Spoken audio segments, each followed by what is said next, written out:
of it today and then talk about the graphing tomorrow. It'll probably just give us a little bit more time to make sure we get it right. When you're working with evaluating polynomials, this is actually something you have done in the past. You've done substitutions before. Okay? What's going to be different here is that I'm going to help define polynomials with you, how you rewrite them in a correct standard way, if you will, and talk a little bit about something called synthetic substitution. It's fun. All right? So polynomials are nothing more than any function in this generic form. Now, this is a whole lot of mumbo jumbo, and I don't want you to write all of this out. This is a whole lot of mumbo jumbo for the following. Any function that looks like this. What happens here is that, you guys remember something called descending order? No. Yeah. What was descending order? Is it? Yeah, you start with the largest exponent and work your way down. When you're talking about a polynomial would be rewritten in a standard way with the largest exponent first and then work its way down to write it into a correct form. And now when you have it in this descending order, your highest power, your largest degree, becomes the degree of the polynomial. In this case, this would be a fourth degree polynomial because the highest power is 4. Oh. Okay? Whereas if it was cubed, it would be a third degree polynomial. If it was squared, it would be a second degree polynomial. Okay?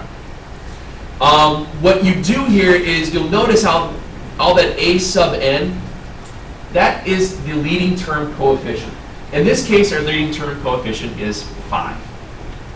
The very last number is your constant, and that's your 14. You guys have worked with some of the constant stuff in the past. The constant usually, when it was written as a function, was your y-intercept. Remember mx plus b? Your b was your constant, was your y-intercept. Works the same thing here with a polynomial. If all of your x values are at 0, 14 would be my y-intercept. Does that make sense? Good. Yes? No? If x is 0, what's y? Y? 14. Or 0. Right. All I'm saying here is it mirrors the idea of when you guys were doing your mx plus b. So if it was 2x plus 4 and x was at, what's your y-intercept? 4. The constant is still going to be your y-intercept, just like it was linear. Okay? That's all. Just showing you that little trick. That comes into play a little bit later on when we talk about graphing, so at least we know one spot to put it at. Okay? Woohoo, exactly, yay. Just a quick little FYI as you're going through this stuff. This isn't anything you really need to know. When you have just f of x, let me explain this. F of x, you guys have all seen that before, right? F parentheses x. It means x is a function, all right? It's another name for y equals, okay? It's a synonym of y equals. So if y equals a number, it's a constant, okay? If y equals, it's like a line, mx plus b, that means it's linear if the degree is 1. This is your y equals 2x minus 2. That's what that would look like. It's a linear function. Your degree, no, I'm just explaining where the words come from. It has a degree of 1. The quadratic is when things were squared. It's cubed if they're to the third power. It's called a cubit. A quartic is the fourth power. I don't think there are any other numbers after that. There's a fifth power, but they don't have a fancy name. Like a quintic. A quintic? It might just be like everything else. It's just like it's an end. Wait. Yeah, it's like an nth degree polynomial is what it might How say. is y equals? I'm just saying it's a constant. F of x and y equals are basically the same thing. It's function notation as opposed to just y equals. Okay, it's saying that x is a function of y, or y is a function of x. Excuse me. So what I want to do here, I don't even bother with this one, is I'm going to skip now to how you do substitutions. You guys have all done this before. When I have the function up there, f of x equals 3x to the 5th minus x to the 4th minus 5x plus 10, and I want to figure out what is f of -2. Do you remember when you saw function notation way back when, what that means to do now? Fill it back in. What am I filling back in? Yeah. What I'm doing here is I'm going to take this value of -2 and substitute in for x everywhere in the equation. When you see function notation, f of x, and then something after it says, what is f of -2, all it is just direct substitution. For those of you guys who are taking the ACT later on this year, you probably saw this on the PACT, right? Did you see something where they did triangle f? Did they do that this year? Okay. They also sometimes write it out with triangle function. It's kind of weird. It's the same thing. Okay. All we have to do now is direct substitution, which is nice because you guys have calculators. 3 parentheses -2 to the 5th minus -2 to the 4th minus 5 times -2 plus 10.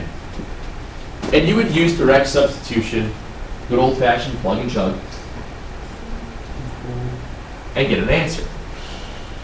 So when x is -2, what is this corresponding y value then? Negative what? Anybody else agreeing on that, disagreeing?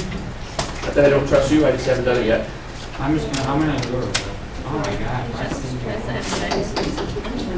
-92? Okay.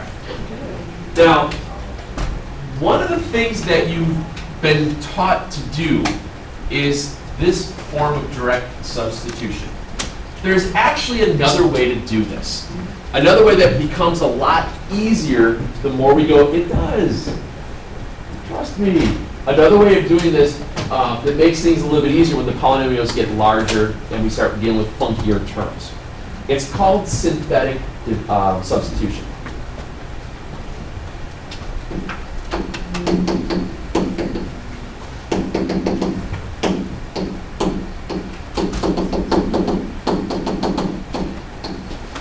Synthetic substitution. Okay. I'm going to use that exact same function we just had up there. Let me just pull it out so I can figure out what it was.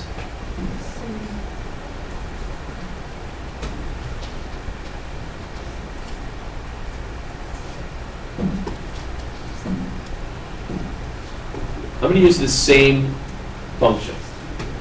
Now, does everybody see how there are, it's written in descending order, but what is it missing? What degrees is it missing? 3. A third degree and a second degree. Everybody agree with that? Yeah. Okay. Here's what I'm going to do. After the first couple of these, this next step is something you're not going to have to worry about. I just want to show you how this is going to look. I'm going to rewrite this as 3x to the 5th minus x to the 4th plus 0x cubed plus 0x squared minus 5x plus 10. The reason I put those in there is just for a placeholder. Okay? It's just a placeholder because 0 times x cubed is still 0. Okay? When I use synthetic substitution, all I'm going to do is pluck out all of the coefficients of that polynomial. All right? I'm going to write them down. 3, -1, 0, 0, -5, and 10. Those zeros are placeholders. You all right with that? Okay. Here's what you do. You draw a little box like this, a half box. It's like a division symbol. Upside down. And we're going, what is f of -2?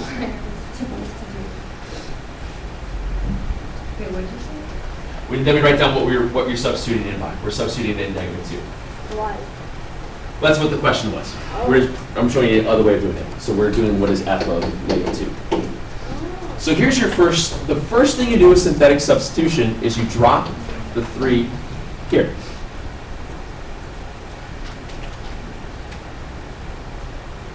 What's 3 times negative 2? You multiply going this way. You multiply. What's negative 1 plus negative 6? -7. And then you add this way.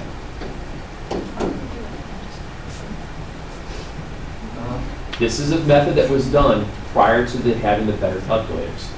You will be very thankful for this method here very, very soon. Yes, trust me. This is really easy. What's negative 2 times negative 7? 14. What's 14 plus 0? 14. What's negative 2 times 14? Negative 28. What's negative 28 times 0? Or plus 0, excuse me. Negative 28. Double negative 28. 56 and negative 5. 51. Double 51 with the negative. Add them together. Same answer we just got, wasn't it? Synthetic substitution. I know they're not. Izzy, you had a question. Oh, never mind. I don't care. Bring a child back to your classroom. Just wander in the hallway. Yeah, we have we're security now. We're doing a internship right here because we're in the we're at the criminal justice department at Fishwalker.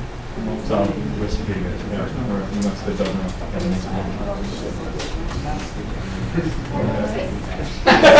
See ya. Take it easy, Robert. Good to see you. When you're working with, I know, he's such a knucklehead. When you're working with the synthetic substitution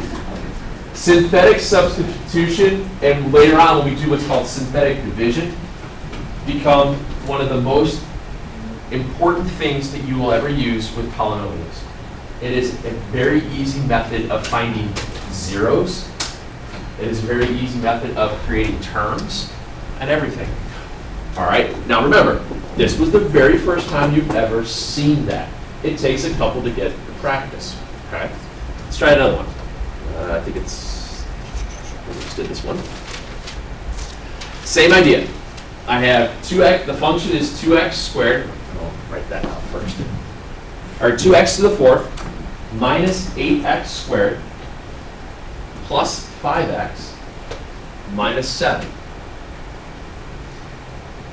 And I'm going to use synthetic substitution to figure out what is f of 3. Now again, you'll notice that it's missing the x cubed term in that polynomial. Everybody agree? Yeah. What will I put in its place? A 0. So what I've done here is just written out all my coefficients. I put a 0 in where it needs a 0 for the placeholder. So it's 2, 0, negative 8, 5, negative 7. Okay with that? 31. No, that's, Oh, okay. okay, sorry. And now I'm going to use that synthetic substitution method again. First step, drop the 2. 3 times 2 is 0 plus 6. 3 times 6, negative 8 plus 18. 3 times 10, 30 plus 5. 3 times 35. Well, double 35, what do you get? 70. Add 35 to that. 25. Add them together, 98. 98. That's it. Negative. Alright. Never mind. Yeah. So what you're doing here is this method was developed way before people had the graphing calculators that had the degree symbols and all that stuff that you can square stuff through.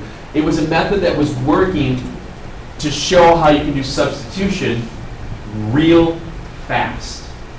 Okay? What's that? It's not bad. And like I said, what you're going to be able to do here very soon is that you're going to be able to take a function like that and factor it by using synthetic division or synthetic substitution, this method.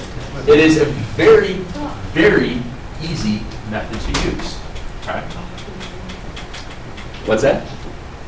I like it. What would be the negative? No, what's 105 plus negative? I mean, negative 18. No, because I'm going 3 times 2 is 6, 0 plus 6 is 6, 6 times 3 is 18. Negative 8 plus 18 is 10. You might have saw because I had a dot here because I was going like this. Okay. Let's try another one. Okay. I have 2 of them up here. I want you to use synthetic substitution. You really can't see that very well, can you? It's yeah, it's f of x is negative 2x to the 4th. Let me write that a little bit larger. Plus 3x cubed minus 5x squared plus 2x minus 6. I want to figure out what is f of negative 2 again. And then I'll rewrite the other one in a different color so you can see it. The other one is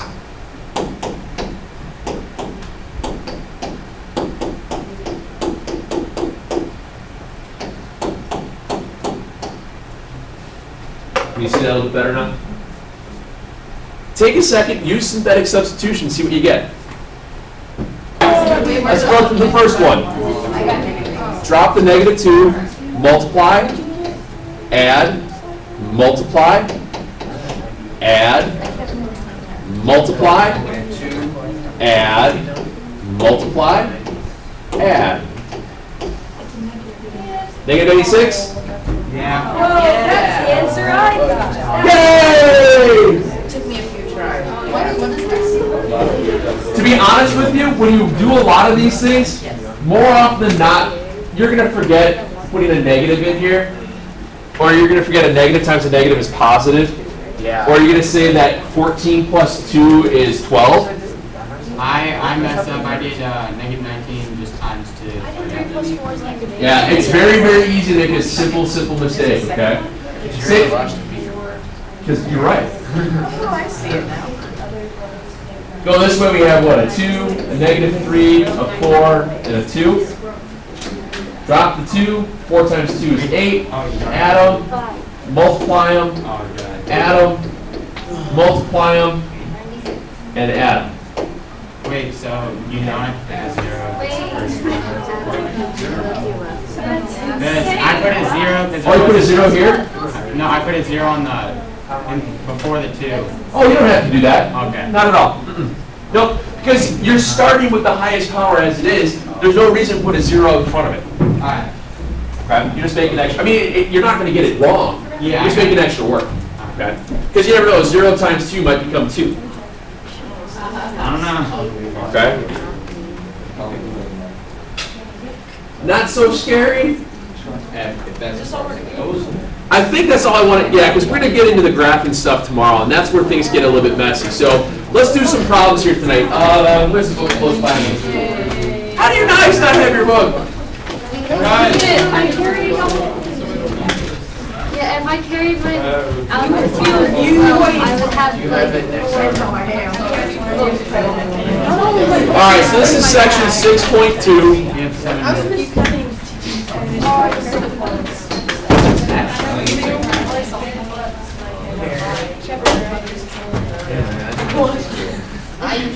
Like 3 problems.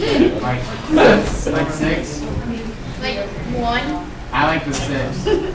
Let's see, so this be synthetic substitution on page, what is it, 334 then? It's 33. I'm going to just do these. On 334, let's do synthetic substitution 37 to 46. Do those 10. Cool. It's good practice. All of them? Oh, no, it's 10 synthetic substitution problems. Wah, wah, wah, freaky wah. Wow. Okay. Let's go. Yeah, Mr. Murphy, I said substitute in there. That's not okay. It's, I'm not going to lie. Wait, I thought it was 346. Was it 46? I don't know. I don't remember. 346. Yeah. Could you put the page up? Yeah. Guys, the reason why I'm giving you 10 of something that's kind of like a drill and kill is because this is a skill that you really have got to master. We're going to use this a lot. And I just want to make sure you guys get good at it. That's all. I know you're going to be fine because it's a process. You guys are good at replicating processes. If you have to Sir. write the problems, you're going to. No, if you don't have to write the problems. If you want to just pluck your coefficients right out, go for it. Just be careful. Sometimes they might mix them. I don't think they mixed any of these up, but you can see that there's a couple of them that'll have missing coordinate terms and stuff. So I mean, I'll blow this up for you. Oh, yeah. Wow.